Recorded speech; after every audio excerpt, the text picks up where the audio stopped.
Hey guys, today's podcast was recorded on the 27th of April 2017 on a Thursday. I talked to today Marson Kwon, a good friend of mine and a fellow student. I wanted him on the podcast to go through his recent trip to Germany. He went over there to work for a full 12 months in between his studies. So he did that through RMIT as a program there. So they got him some work at a German plant in Germany, and I just wanted him to give some insight to us on what it was like to go over there and to get work integrated learning experience. So anyway, here is Mars and I having a chat. That's recording now. Did you have a class today? Yeah, I did. Yeah, what did you have? I had a lab in Building 7 and we were doing a slurry mixture. Oh, okay. So we're mixing... Is this for experimental investigation? Yes. Yeah, right. Who's supervisor? Greg Griffin's doing the subject. Yeah, right. Yeah, I know this area. But who's your... Don't you have like a direct supervisor? Like a person that's like... I think it's Edwin. Yeah. Who's Edwin? Edwin Bays. Oh, that guy. Yeah, Edwin Bays, yeah. I remember his last name, Bays. He's a legend, man. It's pretty cool, but he's like... Yeah, I don't actually know what he does. You know what I mean? Like, is he a teacher? Isn't he a I don't think he's actually a tutor. I mean, I'm sorry, I don't think he's actually a lecturer. Really? I think he's just that's the thing. I don't know. A researcher that's also maybe taking classes now and then. He's definitely a tutor. He definitely does tutes every once in a while. He definitely does some sort of research, but I don't really know how this... You know what I mean? Like, I don't know what his role is. Yeah. Yeah, so I'm not sure if you can just be a researcher tutor person, but I don't really know anything. True. But yeah, I know vaguely who he is.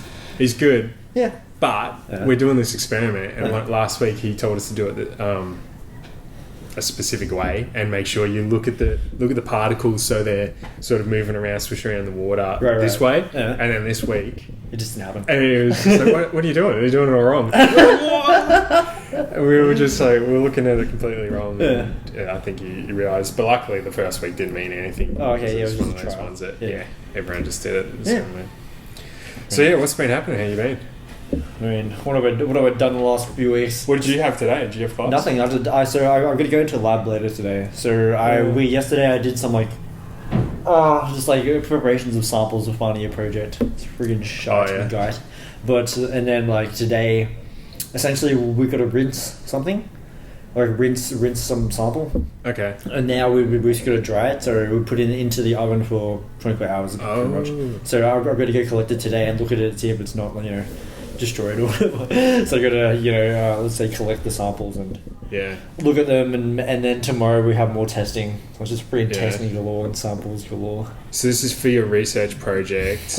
Where you design a specific process. So a research project is like so you find your thing and you just like RMIT gives you like a list of subjects for you to choose from, and you kind of just be like, this is my top 5 preferences type thing, and you rank them 1 to whatever 5, and then they give you a project, they give you a supervisor or whatever. So at the moment mine's null, and they just give you let's say essentially just something to do, some sort of research really. And then ours is based on there's like Noel's big project, and it's just like a little subsection of his, so it's just supporting his work. And I think everybody kind of does their own, let's say, supporting a lecturer, supporting a PhD student with their like overall bigger picture. Oh, I get it. So it's sort of like slave labor. It's kind of like slave labor, but like you can, I don't know, you can perceive it how you wish. You can try and get something out. Yeah, you can try something out. I mean, there's enough. Like I find like I use similar skills. Like I use similar skills with this project. Then just won't shoot me. I use similar skills in this course as I did when I was working. So it's like So it's like one of the only subjects where where organizational skills matter, because it's like the first subject, one of the first subjects where they don't really spoon feed you whole shit, and it's really like up to you to do all the shit, which is kind of like, it's kind of good, but it's kind of shit because I guess hard. It's harder. It's harder, but it's more like some people aren't used to it. So it's a group project as well. And some people aren't used to, let's say, the proactiveness of making meetings and like organizing certain things. Oh, stuff like shit, this. really? Yeah. 4th year, they're still not organise a meeting. I mean, it's like, but like I guess for us, because we are maybe more involved with say ACE and stuff, we have we know meetings need to be had. No, I know. Good. Yeah, I get what you mean. We've put ourselves out there to get that practice already. Yeah, and where then somebody might not have. Exactly, and then it's like, so we might be more used to the idea of how useful meetings can be. Yeah. Yeah, and like you'll need for meetings, and then you'll need to organize things for meetings, like a bit of preparation, a bit of like what to do after the meetings, like minutes and all that shit, and like what to actually work towards. But some people don't have this exposure. Yeah. Is the best way to say it. Yeah. So. But it's a nice course in this regard where you actually get to do, I guess, something more specific, something less general, something that possibly applies to real research. Yeah. When maybe say 2nd year, 3rd year, 4th year, or like let's say not final year, is more theoretical. It's more theoretical. Yeah, is that the best way to say it? Yeah, I guess so. Yeah. They sort of want you to do a specific process, and you kind of got to relate that to maybe a real life event. By the way, this somehow relates to so we're mixing some sludge here. So this kind of relates to water treatment. But when actually we're treating water, we're just mixing some freaking dirt particles with water. Well, it's sand. It doesn't even dissolve or anything. Nothing. Shit, it's just like immiscible freaking miscible particle, whatever. I heard you had to also go back on your past studies with this this project to maybe like 3rd or 2nd year calculations and lectures. Yeah, so more with so we have 2 projects. So there's a research project, which is it's very, let's say it's very focused on certain fields. So mine's very focused on rheology, and focused on rheology is like the flow of material and stuff. So like I think it could have been Liam or it could have been Greg. I don't really know who taught us or whatever. It's also like fluid mechanics. It might have been Noel. Like shear rate, non-Newtonian fluids. Yes. Or like is that the power law models? Linear viscosity? We must have had a different teacher. Yeah. It could be. Fluid flow dynamics. Yeah, fluid flow dynamics. I think it was like it might have even been a guest lecturer. We had Umgard. Did you have Umgard? Oh god, I've never heard this guy. This guy sounds like from Lord of the Rings. No Umgard. You missed out. Umgard's unreal. Is he actually? Yeah. Fuck. No, I don't remember who we had, but I'm pretty sure it was just who's Umgard. Umgard. Is that really his name? Yeah. Is it not a bit like a slang name? AMGAD. Umgard. Umgard or Umgard? Umgard. I don't know. What is he, like Turkey or something? Egyptian. Oh, Egyptian. No, right. Okay. He's my age. Exactly. Oh, really? And he's doing a lecture. He's a That's not bad. That's not bad. He's got research. Yeah. Apparently, he's just discovered some particle size for inhalers. When you inhale I understand. The water, the vapor that goes into your lungs, if it's a certain size, it absorbs better into your lungs or something. And they've figured out a process. He's figured out a process to get that size of those droplets spot on. Yeah, so this little plate that vibrates really quickly and vibrates it up and misses it up. Yeah, so it's quite applicable to like pharmaceutical industry and stuff like this, like medical purposes and stuff. Yeah, but he's almost discovered this amazing technology. Yeah, that's pretty good. That's really good. He's your age as me. Fuck, not bad. Yeah, that's not bad. Yeah, and then we're just doing jackal. Yeah, This is what I always think about. Like we're I'm not sure for you, but I have a lot of mates that are like full on working, and they're actually doing shit. Yeah. And then like I'm like, I'm still in uni, especially like the people I graduated with at school.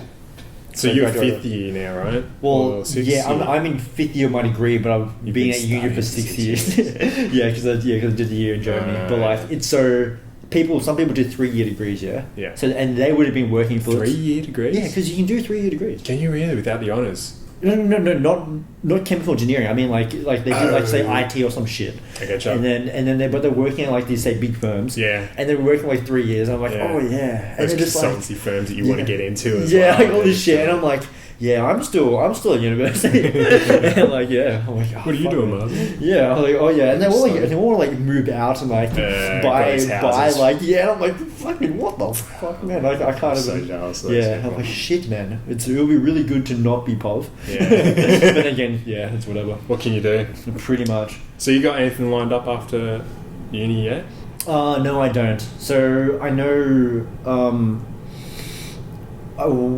Since last year I worked at Continental, they said that essentially I was offered masters there.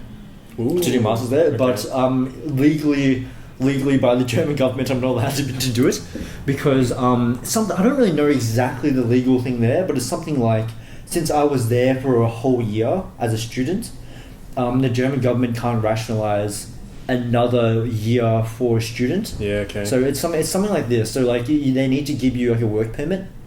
Yeah, right. And I think you're only allowed 1 year work permit in Germany per student study period or something. I don't really know the exact something like this, but yeah, so I can't do that. But Why do they do that? They're looking after their butts for something.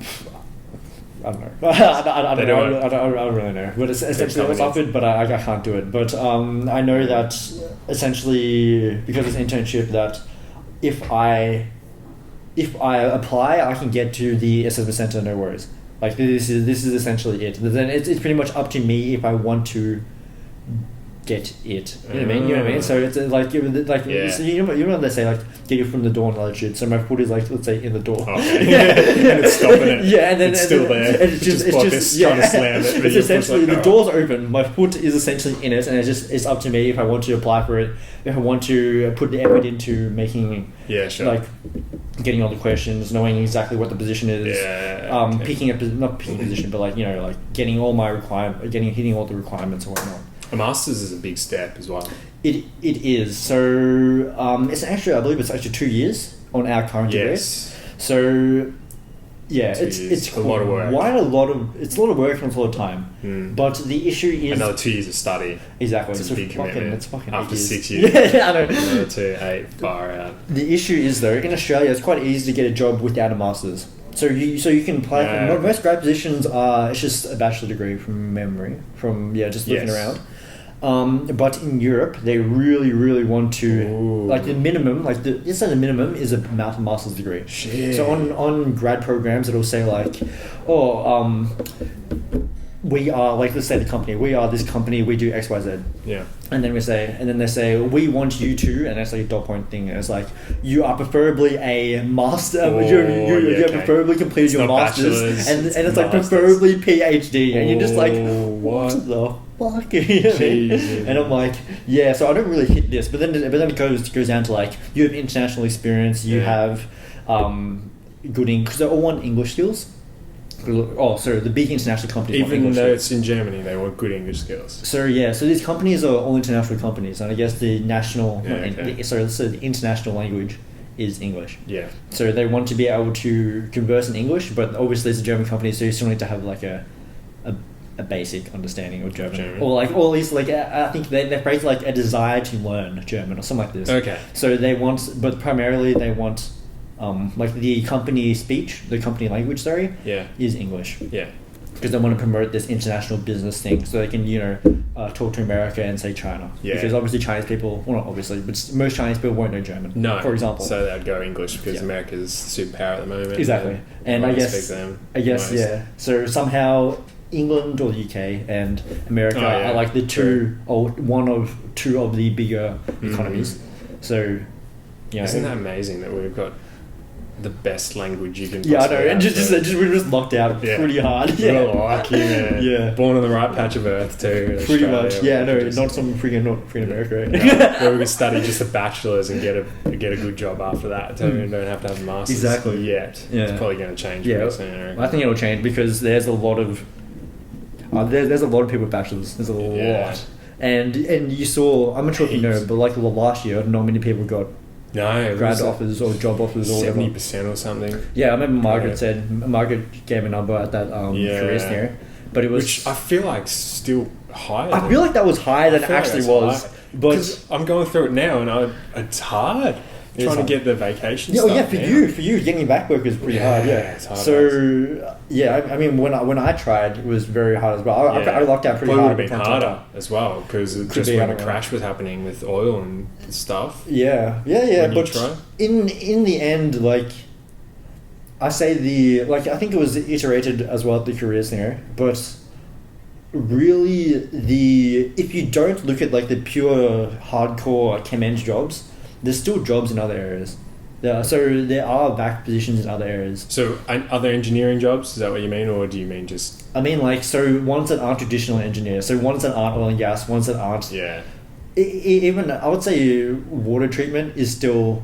Would you say that's traditional? Yeah, I would. Yeah. Chemical so engineers, I would say those ones are still, like, those ones are definitely going down. Yeah. But definitely ones that are more, like, problem-solving esque ones. Yeah. They're really, I'd say, like, the bread and butter for chemical engineers coming up. This is what it feels like. Yeah. So a lot of let's say big companies or companies in general, they will say, we want people who do either process engineering or like chemical engineering or something like this, and then the role is something to do with problem solving. Yeah, okay. So like it's called like in-house consulting, right. where these companies, they might be focusing on a project that might cost them money, and they want something you like this. to maybe help them Pretty get much the money down. You're just a miscellaneous problem solver. So sometimes they will hire out these big firms, like say Deloitte, say EY, say PwC, say KPMG, to solve their problems. But these companies cost absolutely Christ tons. You know what I mean? Like metric shit tons of money. Yeah. So therefore they want to... It's a lot of money. Yeah. So they want to... Metric shit tons. So they want to have like an in-house... They call it in-house consulting. When an in-house consulting group, department, something, whatever, area... Yeah. And they want them to like specialize in... Well, like for their company, say it's a pharmaceutical company, they want them to specialize in healthcare areas, vaccine areas, whatever. God knows what. Yeah, God knows. Yeah, it's something very specific to the company. And then the problems that come in, they can just assign them to this in-house consulting thing. Yeah, okay. And a lot of these, let's say job descriptions. What's wrong? A lot of the job descriptions want, say, something like chemical engineers, process engineers. Yeah. And you'll find that... you might not be working on an engineering subject. You won't be working. You'll be. I would say very rarely on an engineering thing, but it's interesting. It's less technical and more really how to solve problems. Yeah, okay. Which is it's quite nice for our degree, seeing as we don't really do a lot of chemistry. Yeah. So I'm not sure if you realise, but chemical engineering, our chemical engineering degree, we really do very little chemistry. Yeah, that's true. Very, very, very little chemistry. And to contrast this, so I didn't realise this either, but then when I went to Germany, there was another intern in my department, and she did chemical engineering as well. Yeah. And we taught... In Germany or... In Germany. Okay. So she was German and I was from Australia. Uh-huh. But, and her chemical engineering degree, it was very... I wouldn't say it was focused, but she had a great understanding of, let's say, polymer interactions, this thing called hydroprobation. I don't really know how to say it in English. Yeah. But, and then it was like all these kind of very... Was that the German, what you just said? No, it was an English one, but I don't really know how to say it in English. But I'm What's it in German then? It's a hydroprobation, but I'm pretty sure it's hydroprobation. Is it just English with an accent? You honestly, some words are just honestly just English words. I mean, well, they're actually German words, but like, well, you know what I mean? Like, they're just words, you just put a German accent on it, and you just, it's just ridiculous. And you nail it. Yeah, so like the word for amplitude is amplitude. And I'm just like, fuck yeah. Like, there's some words that are just like, yeah, and like, I have a problem. Ich habe eine Problem. Yeah, which sounds like, so close exactly, to English. It sounds so close. And that is what da or... Oh, like da, there's like 15 ways to say da. Right. So that was a pretty bad example. But but like a lot of things are quite similar. It's close, yeah. But she had a lot more this hardcore chemistry, not technique, but this background. Yeah, okay. Yeah, and we have a really problem-solving based thing. And it's something that's quite specific to... I think we learn a lot about oil and gas, but I think that's that's mainly the technical specificity that we get. Yeah. But we get a lot of heat and mass transfer, which is somewhat fundamental to a lot of different areas and fields. Interesting. And I think this kind of... Because heat and mass is something that you also need to think a reasonable... you think you need to think about get your head around it, don't you? Yeah, you need to get Otherwise you're not going to even know where to start to solve the problem. Exactly. So this is heat and mass is really problem-solving-esque kind of things, where things like how to design a reactor and how to size a distillation column is for sure useful, but it's not something... It's very specific to, let's say, these industries. Yeah, like on the distillation columns, very specific to, I guess, whenever you're separating stuff. Yeah. I mean, like, let's say oil and gas industry. And so these kind of things are very specific, but I would say heat and mass transfer, that we do is more problem solving. And it really is broader. There's a broader application for it. That is true too. So you can probably apply for more jobs to further down track. Saying you come from RMIT and maybe that company might be after this type of more problem solving. Yeah, more problem solving. Maybe Melbourne Uni, which might focus on more chemical, non-industry based learning or something like that. Could be. Yeah, I don't really know much about Melbourne's and Marsh's course. Just give me like, generic stereotype of it's like, you just throw that in. Yep. Stupid Melbourne. Yeah, fair enough. No, but that is interesting because I came in with the idea of that I'll be dealing with a lot of chemistry throughout my degree. Yeah, likewise. Yeah. So that's something I really enjoyed when I did my diploma in science before this. Yeah. And I wanted to go into chemistry learning stuff, right? But I didn't want to do the lab work. I want to do more sort of apply it to real time thing. And then I was like, awesome, chemical engineering would be good. And I come in and we're dealing with flow rates, and mass transfer and stuff I never even touched on before, never even knew what it was like. For sure, yeah. But I kind of like this better in a way. Yeah, for me, I was likewise. I was quite, let's say, pleasantly surprised about things like I knew chemistry's hard. Yeah, I knew before that I didn't want to do technical stuff. Like I didn't in a lab sort of theory research stuff. Is that what you mean? Nah, more like I knew I didn't want to do. The thing about technical work is it has to be very precise. Oh, okay. And like it's like the margin for error is very, let's say, non-existent. But I think with our course, there is that technical element, but it's a lot of like, this number seems pretty good. Yeah, you know what I mean? Like you just do a whole calculations, and then you just like sub in a whole lot of numbers into this big equation, and then you look at the answer, and you're just like, this number's a bit small. Like, this number's a bit high, and you're just like, and then it's like, I'll just round it off to this. Yeah, it's like, round it off. But that still looks a bit low. Maybe but and then it's like it's really like this kind of thinking is something that you develop with this course, with this engineering, where it's like you don't really. I find you might not get this with, say, just pure chemistry. Yeah, I don't think so, because it's really small and you've got to be specific on those numbers. You really have to be specific, where engineering is like... Well, it could be around here and it would function just as well if it was off a little bit more. Yeah, but so it's like that, what's it called? You're weighing, like, you're just like, it's feasibility, you know what I mean? Like all these stupid feasibility studies we do, they're actually quite reasonable, like they're actually quite good of a basis for learning. Yeah, okay. Which is like, every time I think of feasibility, I just think of Liam. Yeah. Like feasibility.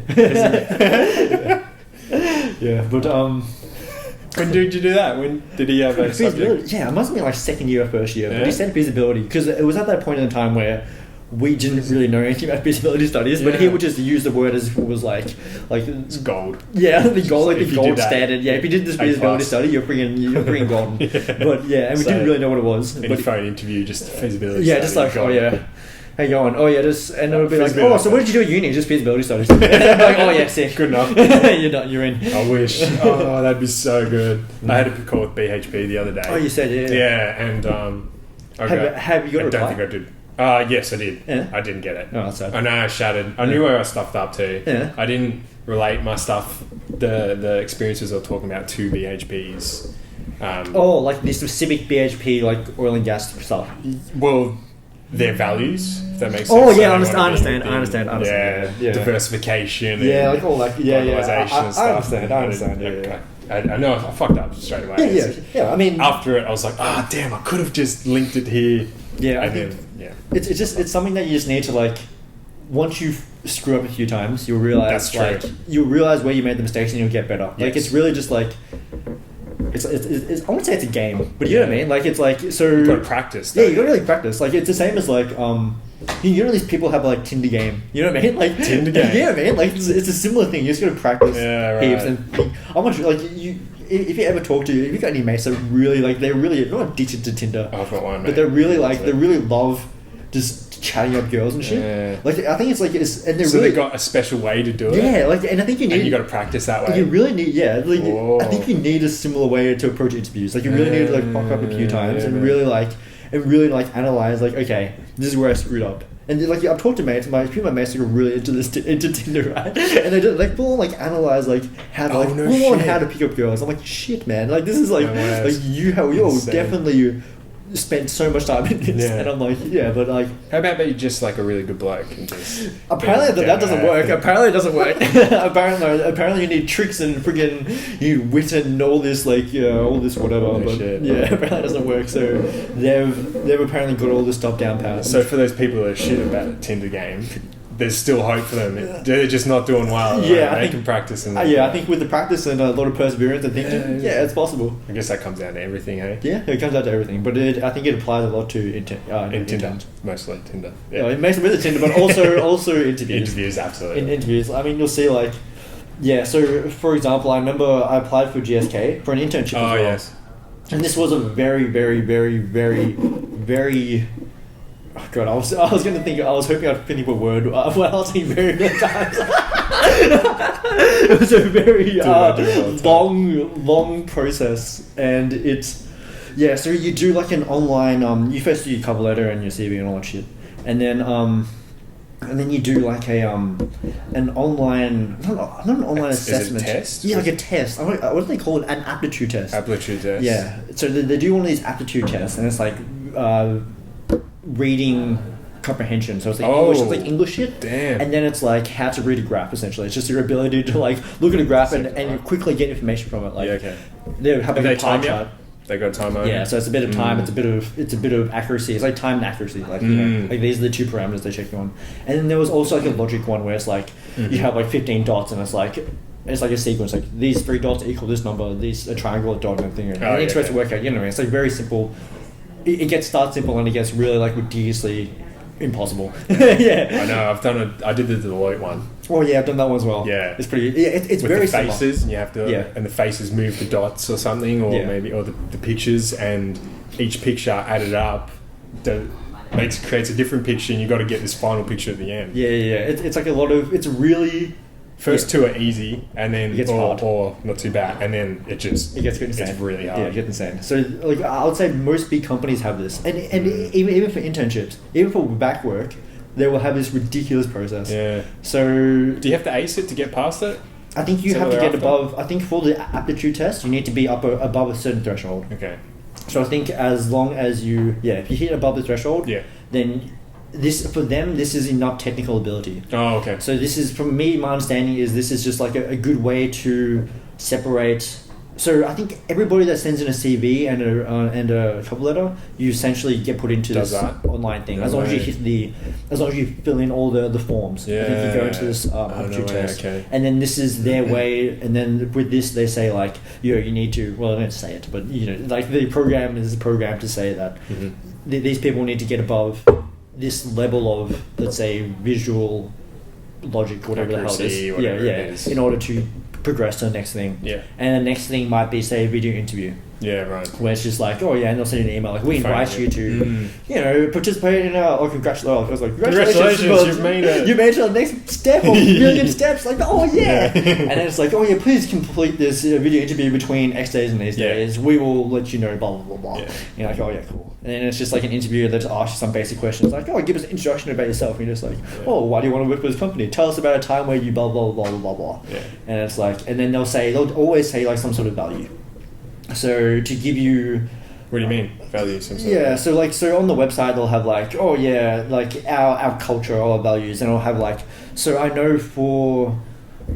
Chevron Australia, they really love a good safety. They love a good health thing. Like, we really like promoting employees' health, and we really like safety is one of our top concerns, and we really love the environment. Blah blah blah. And then it'll be like, when in the past have you done something outside of work where you have improved the environment for society or some crap like that? And you're just like, I got them. Dude, when have I ever done this? And I'm like, one time I planted a tree in year 9. And I was like, you know what I mean? Like, you could like honestly just pull shit. Like, but like, it really helps to have like, it really helps if you look at the website, the company websites, and it looks like, and they have these things. They will ask you on them because they really love their values somehow. Yeah. And you really should have an example. Just say, you can think of any example, not an example, but an example for these questions that they may probably ask. Yeah. So that's the hard thing though, figuring out what those examples might be, what those questions might be. I got a question that was something to do with safety. Sure. And- yeah. The thing is, data is such a weird. Anyway, so Yeah. it's such a weird thing. But yeah, continue. So Well, it's pretty important, I suppose. it is important, but it's such a weird thing to find an example from. Yeah. Like, yeah, Absolutely. That's what I really found hard. But It's like, I had related back to conservation work that I was doing. oh yeah. I just spinned it out though. What did you Because that say? was a time where I didn't know this happened. Yeah. So it might have happened. So I just sort of talked about maybe getting a chemical spill on my hands, and then Oh yeah, sure, yeah, okay, yeah. my gloves might have had a hole in them or something, and Yeah. I just used that one. Yeah. Hoped to God that it didn't sound like I was making it up. Yeah, see, it's very like it's hard. It's some things are very hard. I'd say things such as like some things are a lot easier. Like your like they always say like diversity innovation. I think this is diversity is probably a bit harder, but innovation is quite easy. Things such as teamwork's quite easy to say Yeah. like, oh yeah, on the weekends I play football, or something like this, or whatever. Or I did project work at RMIT with a group of people, and this guy was an asshole. And Yeah, it's like, oh, think about it. Well, how Yeah, did you name a do it? time where you had a problem with the group member and how did you solve it? That was exactly. Yeah, it's like it's always it's very like I won't say generic. That's a generic. it's pretty very generic. generic kind of questions. You're And, still not prepared for it sometimes. yeah. Sometimes you're not, but you kind of you need to be, You really absolutely. just need to just have these Inbuilt responses. yeah, like these answers already Yeah. known before these questions Uh-huh, come. And sometimes it's easy, but sometimes it's odd. Yeah. But that comes back to the practice thing. They're Yeah, probably for things sure. that you can only really get because you've practiced it Yeah. beforehand. So the first couple you're basically gonna flob them you'll definitely fuck up. Yeah. 100%. And Like not 100%, but it's a pretty high chance. until it comes to that one that you really want. Mm. That's when you're going to be super awesome and just nail it. Yeah. It's Or not. Yeah, or not nail it, but then you'll hopefully be better next time. Yeah, that's so it's a lot of like I found this in Germany. So when I moved there, I had a lot of interviews for what are they called? Share flats? Share flights. Is that what they're called? Share flats? Share. Yes. Like yeah, share flats. Yeah. Share flats? Flatmate. Yeah. Flat, share like, houses. Share houses? Yeah, let's go share houses. Okay. So yeah, I had a lot of interviews too. So I needed to get a place in Germany. Yeah. So a lot of like share houses I needed to apply Sure. for or in. I don't really know. And a lot of them, because they want to interview you to see you're not, just to see who you are. You know what I mean? Yeah. And at the start, I didn't really know how to sell myself. You know Yeah. what I mean? You don't really know how to, it's like, oh, like, you just, like, what's tell up? about yourself. Like, oh, hey, Marson from Yeah. Australia. I'm doing this. I'm studying this. Yeah, cool. You know what I mean? But then, but you need to be like, you need to show them like, We need to be a friend. See that you can be friend material. Exactly, and you- not yeah, just you- some psycho. exactly. random Like, you stranger. really need to like, yeah. I wouldn't say you need to. I wouldn't say you need to act or anything like this, but you need to really know how to sell yourself. Yeah. And I think this kind of interview thing with, let's say, something as odd as not odd, but something as unrelated as finding a share house is these kind of principles can be applied to interviewing because Yes. essentially they want someone they can work with. Yeah. These people want someone that they know is not a douchebag or fucking very bad group Yeah. projects. You know what I mean? Yeah. So they That has no social skills whatsoever. yeah, doesn't it? I get they that. don't want because they're going to have to work with you Yes. or this a person Yeah. for 9 to 5 days a week, and they want to know that they can rely on you and they know that you won't be a douchebag to work with. But also you need some technical confidence and not be That's true too. completely retarded. Yeah. But it's a lot of personality things. Yeah. So you find that a lot of the interview questions. Yeah, so for example with GSK, they have a whole section, maybe a 30-minute section of online stuff, where they will just ask about your values. It's just your values and what you think is the best option in certain situations. This is a multiple choice thing, but I was going to say, is it? Yeah, Is it's there just choices like- in? You just got to click which ones Yeah. you might think are right. yeah. So yeah, you pretty much I mean. It's most of the time it's pretty obvious. Like you just like I'm just like Most of them lie to you anyway. Sometimes. Yeah. Most of them are pretty common sensey, but like some of them, I mean, like I can understand why people will get tripped up on some of these things, but it's like as long as you understand the idea of like you can't just yell at people. You need to really communicate well. You know what I mean? Like these kind of things. As long as you understand this, and it's not just about you and you want to learn. You're not the best. People like You understand you got flaws. Yeah, like that you can improve on. Yeah, exactly. Like These kind of things, like they want to know and see with these very, let's say, arbitrary questions online. Yeah. So it's a lot of posturing. Yeah. You know what I mean? Yeah. It's a game. This is what I say. It's a very big game, and then yeah. But, so you went to Germany. I don't just so.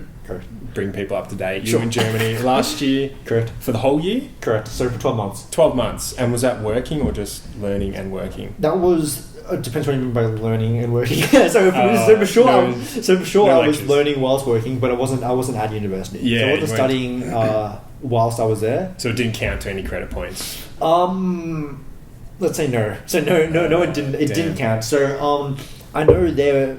Sometimes there's a possibility. So in our course, we have this research project which we talked about before. Oh yeah. So what was that? Because you told me this last week. We had a chat, and as soon as we stopped talking, I forgot about the name. I forgot the name. Oh, the RIIERP? Yeah, RIIERP. Is that what you said? Yeah. So the program is called RIIERP. It's RIIERP. I believe so. Yeah. And there's some dude called Professor Sylvester Bantareba. Yeah. And he organizes this program. Yeah. Every once in a while, he'll send you some emails, and he'll be like, "Yo, we have some opportunities abroad." You know, like he'll phrase it like this. But essentially, it's so I'll go by the official process. So I went through like a very backward way. Yeah, go for it. But the official process is, I believe, I'm not sure. I would have said 5 words at the same time. I think there are 2 intakes. Okay. Sometime in the start of the year, sometime middle of the year. Okay. I believe so.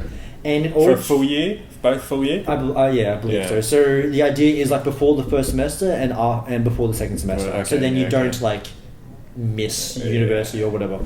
Well, that second one would be good because you have 3. Would you have to work over the 12 months? Yeah. So essentially, So you work like essentially your second semester and your first semester of next year. Yeah. So you know what I mean? So you're still like. Yeah, so that's how it works. Yeah. Anyway, so you apply for this program. Mm-hmm. It must be online, but I'm not 100% sure. Well, how did you do it? You didn't send off letters, did you? I just... You didn't just write up something? Let me talk about the official way. Let me talk about the official way. So you apply for this program. I think it costs some sort of money to do all the admin crap, and you send in your transcript, your... I assume you send in a resume. And then you send in your preferences. So there's companies in America, Germany, I think there's some in France, and I believe there are some in the UK.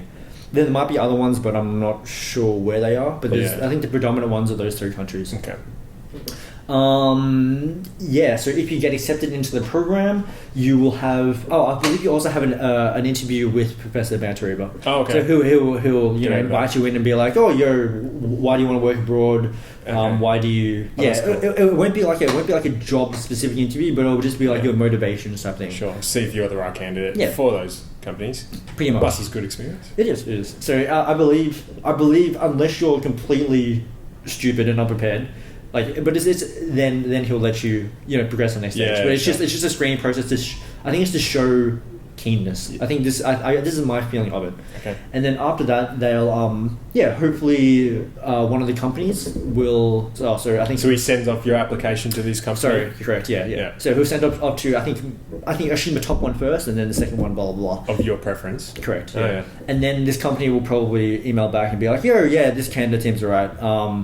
We'd like to interview him or her and see if they're a fit to our company and whatever. Uh-huh. So then the banter will he'll email you back and say, "This company has accepted you.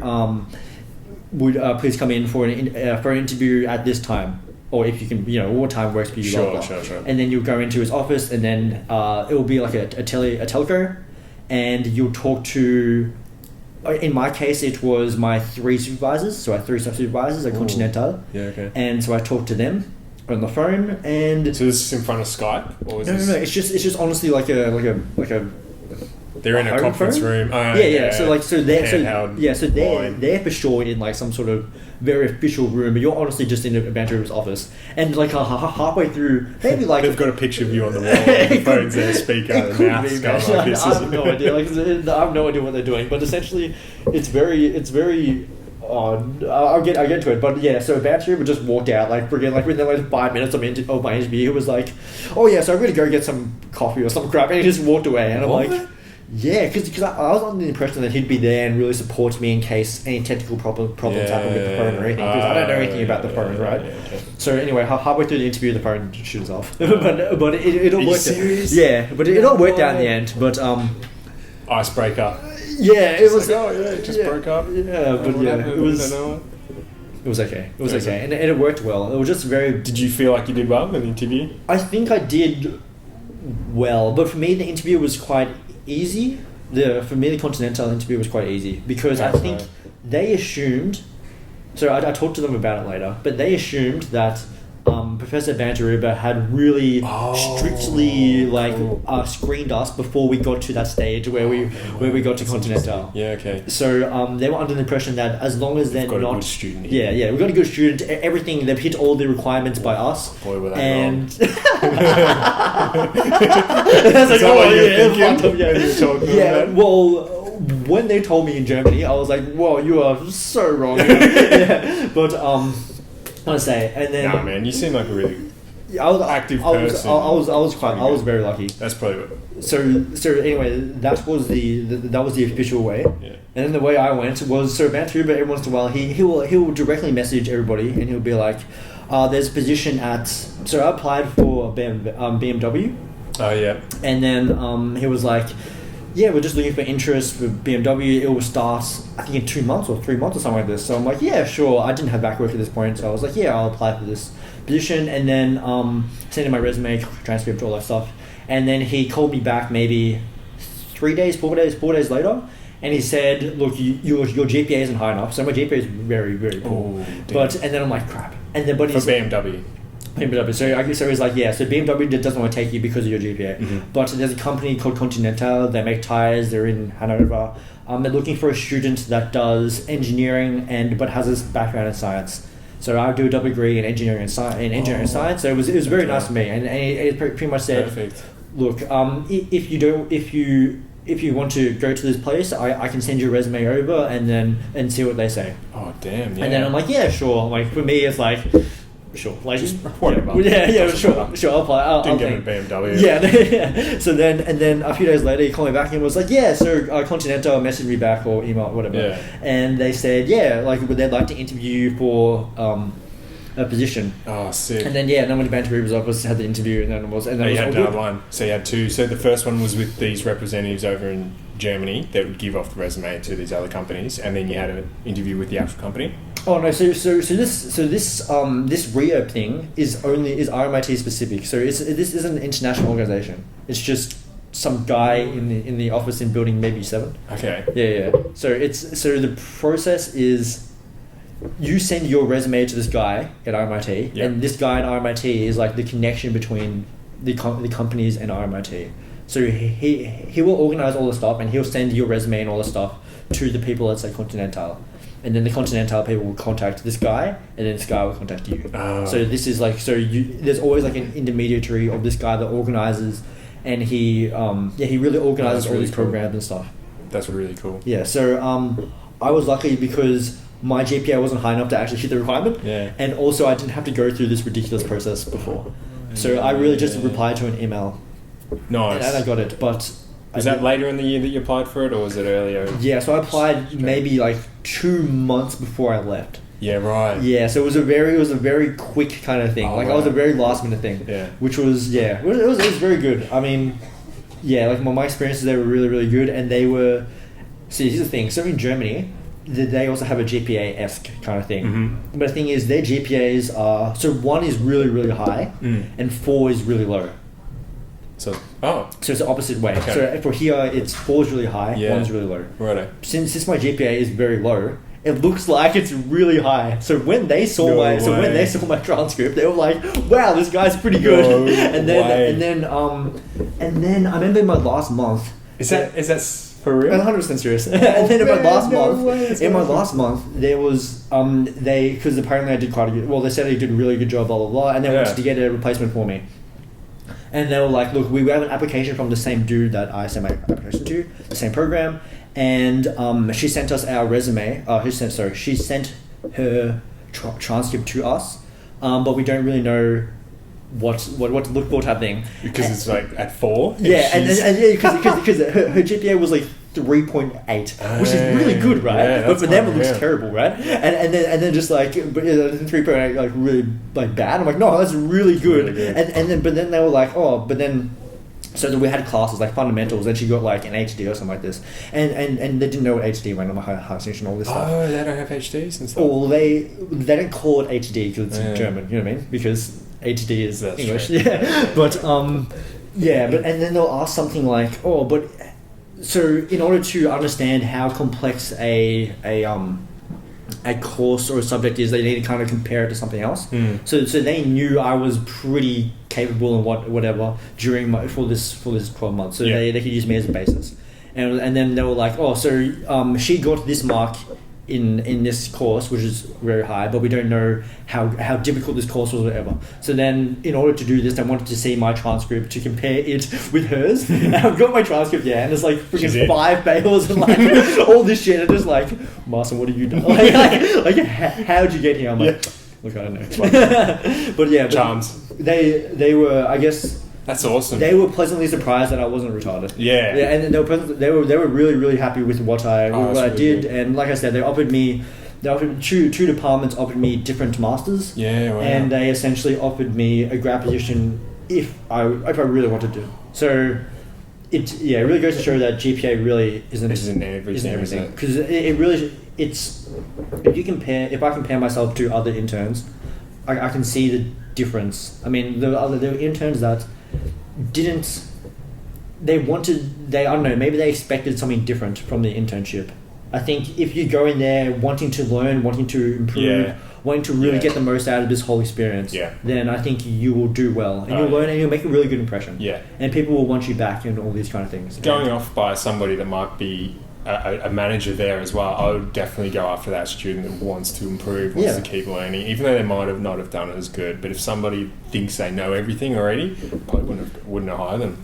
I don't think they would be very good in a team environment, would they? Yeah, so you have a couple of those people. Yeah, we had a few. So there were some interns that were very, let's go elite. Let's go very elite. Sure. From RMIT? No. From like German students that they thought they were like the shit. Yeah. And the problem is, and they all tried to apply for Continental after they got after the French internship, and none of them, the ones that were very douchebaggy about it, none of them got it. No way. And it's because people didn't like them. Because so if they apply for Continental, they can just be like, so this student used to work. So they go to the manager, the head of the department, whoever, and they'll be like, this student used to work in your department. What are your feelings on him? Because they have the manager has a real understanding of this person. And then they can be like, look, very arrogant, doesn't work in a team. Yeah. His work was good, but it wasn't like because he didn't cling with the group. Because you need to work with other people, because these people have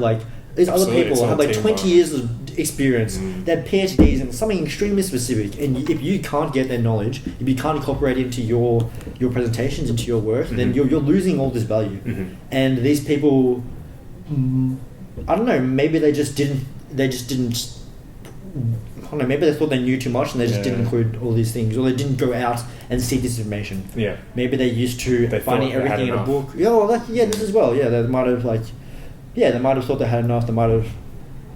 Yeah. So there's a lot of shortcomings with people that are very, let's say, arrogant. Yeah. Yeah. So it's a good sign for somebody that hasn't got a good GPA but might have really good personal social skills. If you can organize yourself, if you can show if you work well with people, if you're motivated, if you can learn quickly. It seems a bit odd if you can learn quickly, but if you're focused on learning, if you focus on learning and you want to learn and you have a very openness to. Yeah, if you have a very open... I don't even know how to say... Yeah, open... I'm not saying learn 15 times, but yeah. But that's it. Yeah, it really is. If you go in there and you're pretty stagnant and you think you know everything already, where are you going to go from there? Exactly. It's not going to go... Yeah. You think that this is the job you just have to do. It's not. Yeah, exactly. Engineering's about evolving and developing, so... Look, man, I've got to wrap this up soon. I still have a million questions to ask you, but I've got to go. Sure. A girlfriend's birthday today. Oh, really? Yeah, so I'm going to go for lunch. And did you get anything? In trouble. Yeah, I got a pottery 1 day pottery lesson. Oh yeah. Yeah. That's a her and very me. I would say Thoughtful? Yeah, I was gonna say it's very thoughtful. But what made you choose pottery? Have you ever watched the Great British Throwdown? I think it's a throwdown. Great. I thought you were gonna take it. You didn't. I thought you were British talking Throwdown. Well, what's the Throwdown? The Great Throwdown? Oh, it's I just don't a know. British showman of pottery. It's great. I love it. It's just pottery, man. What's the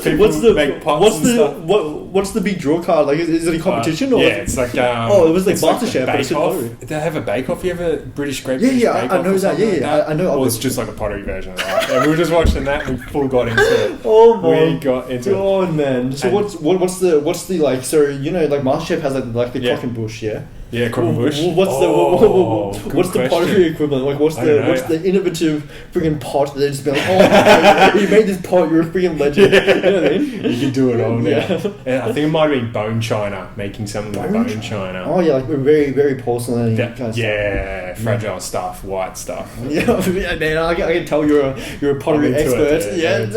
We're going to this place. We're going to make our own cups. I think it is. Oh yeah, that's quite cool. So we give 2 hours. They give us the clay and and Do you give me like the cooking time molding and stuff. I'm sure it's called like the spinny wheel. Spinny wheel. Yeah. So yeah. we're on it trying to get that. Yeah, that's quite cool. Have you ever tried that before? I think I did it in maybe high school. Yeah, maybe me high too. school, like with the terracotta, and you just make like. yeah. And you that's get like right, I think we just made bowls. I think we're just, and then you make like just squiggly things it because you was- can't even get in a Oh bowl. yeah, oh man, I remember people like really good because like there's people that do Yeah, like shit art, at yeah. it. Yes. There's people that like are really like. I'm assuming it's Spot not on. us. Yeah, I mean, it's don't not know us. how they've got it. They've Yeah, got they're that really gene. exactly. It's They've got something, fucking amazing. and they make some really sick stuff. And then you look at your fucking like let's say Wiggly pot. Yeah, you wiggly pot, and you're like, fuck, where did I fuck Yeah, that up? yeah. And they make a sculpture, and you're like, how the fuck did you do that? Yeah. And I'm thinking, shit. But yeah. Oh, very cool. Pottery. Yeah. Interesting. Really good. What's the TV show called?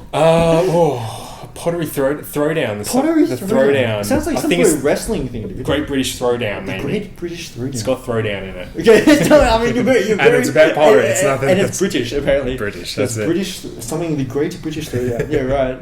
Yeah. Just about pottery, interesting. Well, look, man, thanks for joining me today. It's been a pleasure to have a chat with No you. worries. And thanks for doing this. I think it's really good for you to take this time out of your period. Oh man, I told this Today. Astros perfect. Yeah, yeah, not a problem. Thanks for having me. Thanks for letting me talk about it. Well, thanks very much.